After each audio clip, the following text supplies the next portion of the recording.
yang terbaik, ya berikanlah.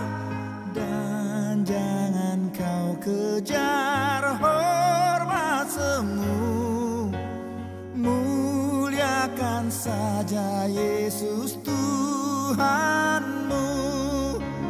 Tiap karya diberkatinya, namun yang terbaik dimintanya. Walaupun tak besar talentamu, beri yang terbaik kepada Tuhanmu. Salam jumpa kembali Bapak Ibu dan saudara-saudara. Kita akan segera memasuki peristiwa kenaikan Tuhan Yesus. Tetapi mari kita belajar bahwa pesan yang Tuhan Yesus sampaikan untuk menjadi saksi itu tetap berlaku sampai sekarang. Oleh karena itu mari kita menjadi saksi Tuhan dengan tekun. Bacaan firman Tuhan dari Kisah Para Rasul, pasal yang pertama ayat 7 dan 8. Mari kita berdoa. Tuhan Yesus, seringkali di tengah kesibukan, kami melupakan tugas panggilan kami sebagai gereja Tuhan, sebagai saksi Tuhan yang hidup. Apalagi ketika peristiwa-peristiwa terjadi di tengah keluarga kami yang membuat kami kebingungan, seringkali kami hanya bisa menangis dan melupakan bahwa kami juga di tengah kepedihan hati, kami tetap harus jadi saksi.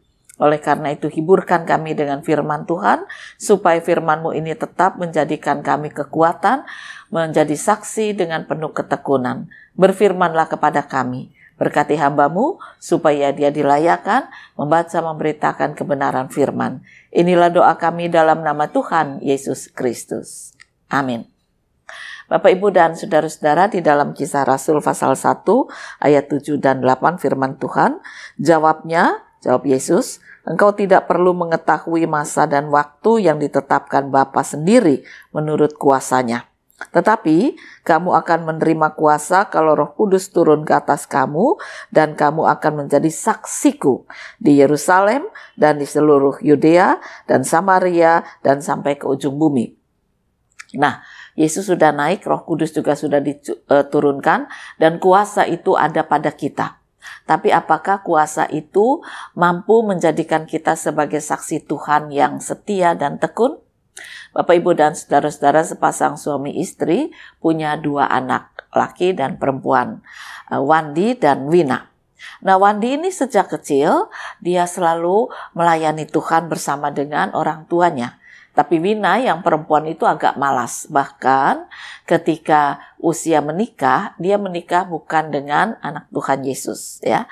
Dia pindah, tidak lagi menjadi murid Tuhan Yesus. Tentu saja kedua orang tuanya ini sangat-sangat sedih. Di dalam kedukaan, kesedihan, luka hati mereka mencoba untuk memahami Wina dengan keputusannya.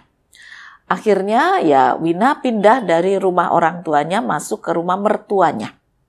Nah, selama di rumah mertuanya, kedua orang tua Wina ini selalu bersikap baik kepada menantu dan keluarga besan.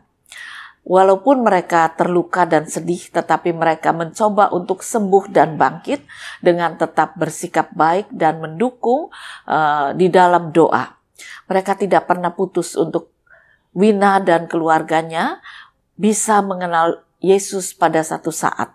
Itu yang mereka doakan. Oleh karena itu mereka selalu bersikap baik terhadap Wina dan suami, juga keluarga besan, bahkan ketika akhirnya Wina punya 2 anak. Nah, setelah 10 tahun Wina bersama dengan mertua, akhirnya mereka kembali ke rumah orang tua Wina. Lalu mereka bercerita bahwa selama 10 tahun itu mereka tidak diperlakukan dengan baik oleh keluarga suami. Ya, ibu mertua, bapak mertua, kakak ipar, adik ipar, semua memperlakukan Wina itu seperti seorang pembantu. Akhirnya Wina tidak kuat, dia sangat tertekan. Apalagi anak-anaknya masih kecil ya.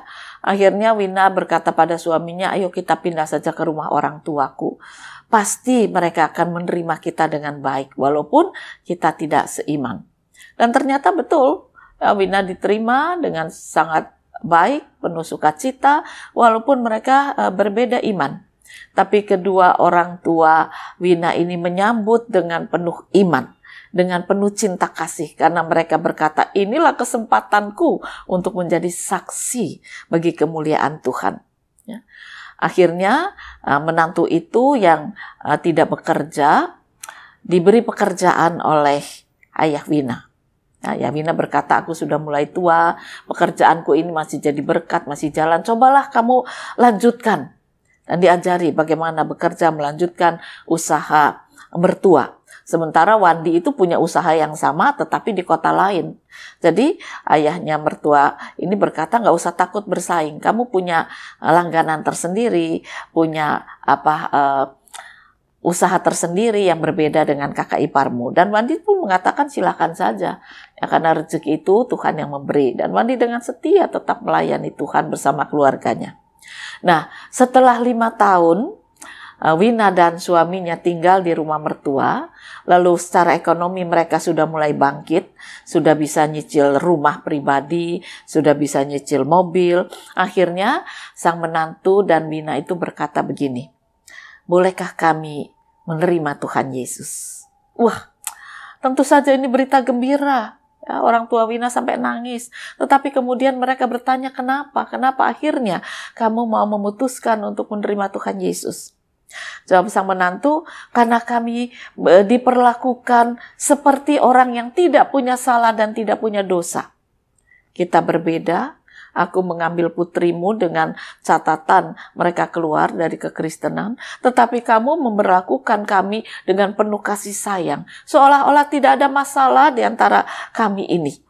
Kamu bahkan memberi rezeki pada kami sehingga rezeki kami ini bisa bertumbuh, berkembang.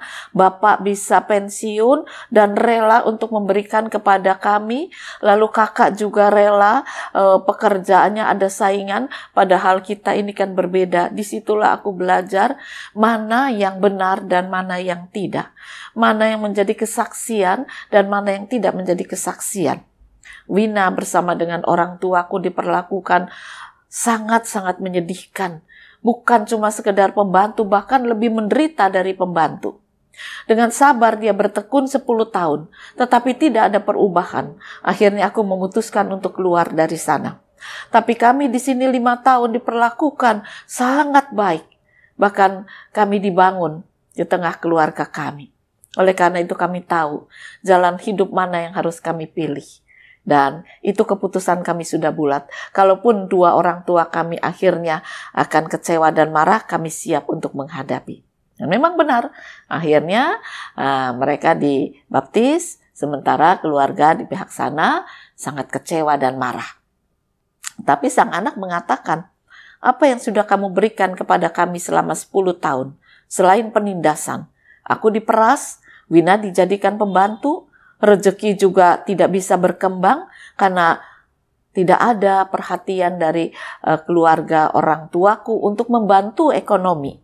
Artinya aku kerja bukan dibantu malah diperas untuk bayar orang tua, untuk bayar adik-adik dan sebagainya. Bahkan kakak ipar yang sudah mampu pun mereka masih menuntut untuk bisa dapat bagian. Sementara setelah aku di rumah mertua, aku dibangun, dipasrai pekerjaan dan mereka tidak mengganggu sama sekali.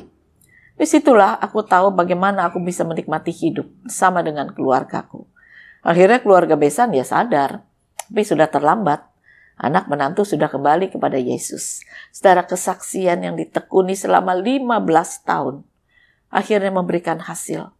Memang apa yang dikatakan Tuhan Yesus sangat benar. Kamu akan terima kuasa.